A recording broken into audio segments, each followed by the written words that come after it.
আমাদের মধ্যে অনেক লোক আছেন যারা জীবনেও প্রাইজ বন্ড বা লটারি থেকে কোনোদিন কোনো প্রকার পুরস্কার পান নাই। কিংবা একটা ছোটখাটো রেফেল ড্র থেকে কিছু পান নাই। তো যারা এই পর্যন্ত পান নাই তারা আমার মনে হয় আমাদের যে প্রতিমন্ত্রী সাহেব আছেন মীর শাহ আলম সাহেবের সাথে যোগাযোগ করতে পারেন। কারণ এই যে লটারি বা প্রাইজ বন্ড বা রেফেল ড্র এগুলো হচ্ছে মিরাকেল একটা ইস্যু থাকে।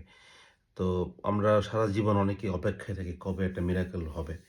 কিন্তু এই মীর সাহেব গত ২-১ দিন আগে সংসদে বললেন, উনার ২ ছেলের নামে ইউনিয়নের নামকরণ করা হয়েছে, যেটা নাকি মিরাকেল। ছেলের নাম হচ্ছে সীমান্ত, আরেক ছেলের নাম দিগন্ত। তো সীমান্ত ইউনিয়ন, দিগন্ত ইউনিয়ন। খুব সুন্দর নাম। ছেলেদের নামগুলো সুন্দর মাশাআল্লাহ। ইউনিয়ন দুটোর নামও খুবই সুন্দর হয়েছে মাশাআল্লাহ। উনি আবার সুন্দর ব্যাখ্যা দিয়েছেন যে, যেহেতু ২ ইউনিয়নের সীমান্তে পড়েছে ইউনিয়নটা, এইজন্য তাকে নাম দেওয়া হচ্ছে সীমান্ত ইউনিয়ন। এবং আরেকটা যে ইউনিয়ন সেটা হচ্ছে গাইবান্ধার কাছাকাছি মানে দিগন্তের কাছাকাছি এরকম একটা কিছু আরকি। এইজন্য দিগন্ত ইউনিয়ন। বহুত সুন্দর যুক্তি। এবং উনি বলেছেন এই ২ টা নামই হয়েছে জনগণের গণশুনানিতে এবং মিরাকেলি নাম মিলে গেছে। তো আমরা যেটা বলছিলাম ১ম যে মিরাকেলি নাম মিলে যাওয়াটা যদি এত সহজ হয়, তাহলে আমার আপনার লটারি পাওয়া আরো অনেক সহজ হওয়ার কথা ছিল। গত ২-১ দিন আগে নিউজে আসলো উনার ভাতিজি আছেন ইংল্যান্ডে, যার নাম স্বর্ণ। উনার নামে অলরেডি একটা ইউনিয়ন পরিষদ আছে এবং উনার বংশের নামে মীর ইউনিয়ন একটা আছে অলরেডি। আমি ঠিক জানি না উনি সকল ইউনিয়নের নামের পিছনে কেন লাগলেন? উনি প্রতিমন্ত্রী মানুষ। উনি তো জেলা, শহর, নগর এগুলো নিয়ে চিন্তা ভাবনা করতে পারেন। যারা মন্ত্রী, প্রতিমন্ত্রী হন, তারা কিন্তু খুবই স্মার্ট হন।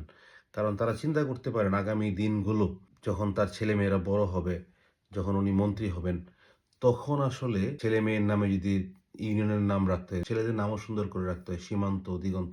এখন চিন্তা করেন আমি যদি হইতাম আমার জায়গায়, আমার নামে কি ইউনিয়ন হইতো? মোহাম্মদ, খাইরুল ইউনিয়ন, মোহাম্মদ ইউনিয়ন, ইসলাম ইউনিয়ন। মানে এটা তো কোনো কিছু মিলল না, তাই না? তো দেখেন উনাদের ছেলেদেরও নাম ওইভাবেই রাখা হয়েছে যাতে উনাদের নামে ইউনিয়ন হতে পারে।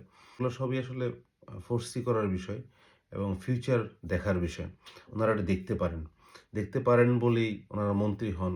নিজের ছেলের নামে ইউনিয়ন করতে পারেন এবং আবার এটা মিরাকেল বলে চালিয়ে দিতে পারেন। একটা বই পড়েছিলাম আমি কোনো কিছুদিন আগে, 'দ্য আর্ট অফ বুলশিটিং', মানে চাপাবাজির যে আর্ট, এটা একটা বইয়ে কিন্তু আছে অলরেডি। আগে থেকেই ছিল। তো এই রাইটারকে আসলে এই মীর সাহেবের সাথে যোগাযোগ করা উচিত। যে কিভাবে সুন্দর করে কথা বলতে হয় এবং কোন ডাইমেনশন এ কোন চাপাটা মারতে হয়। এখন আপনি নাম রাখছেন ছেলের নামে ইউনিয়ন পরিষদের নাম, ভাতিজির নামে ইউনিয়ন পরিষদের নাম, আপনার বংশের নামে ইউনিয়ন পরিষদের নাম। এটাকে জাস্টিফাই করার সুযোগ আসলে নাই খুব একটা। কিন্তু উনি যেভাবে মিরাকেল এর উপর, ভাগ্যের উপর ছেড়ে দিচ্ছেন যে ভাগ্যে মিলে গেছে। এটা আসলে বোঝা কোনো কঠিন বিষয় না। এবং গতকাল নিউজে আবার দেখলাম যে আসছে কোন প্রকার গণশুনানি হয় নাই ওখানে। মানুষ জানেও না আসলে। যুবদলের কেউ এই নামগুলো প্রস্তাব করেছিল উনাকে। তো উনি তো খুশিতে আনন্দ একটু আত্মহারা হয়েছেন। যে ঠিক আছে নামকরণ করে দিই। এই যে নামকরণ বিষয়ক মন্ত্রী জনাব মীর শাহ আলম যে নামকরণ করেই চলেছেন, আমি যেটা বুঝতে পারি উনি হয়তো আগামী ১০ বছর ব্যাপী একটা প্ল্যান নিয়েছেন। যে উনার এলাকার যত ইউনিয়ন, গ্রাম, শহর, পৌরসভা, উপশহর সব উনাদের নামে নামকরণ হয়ে যাবে। ১০ বছর পরে হয়তো দেখা যাবে মীর গ্রাম, মীর শহর, মীর বাজার, মীর পাড়া, মীর নগর, মীর টাউন সব মিরারিত হয়ে যাবে।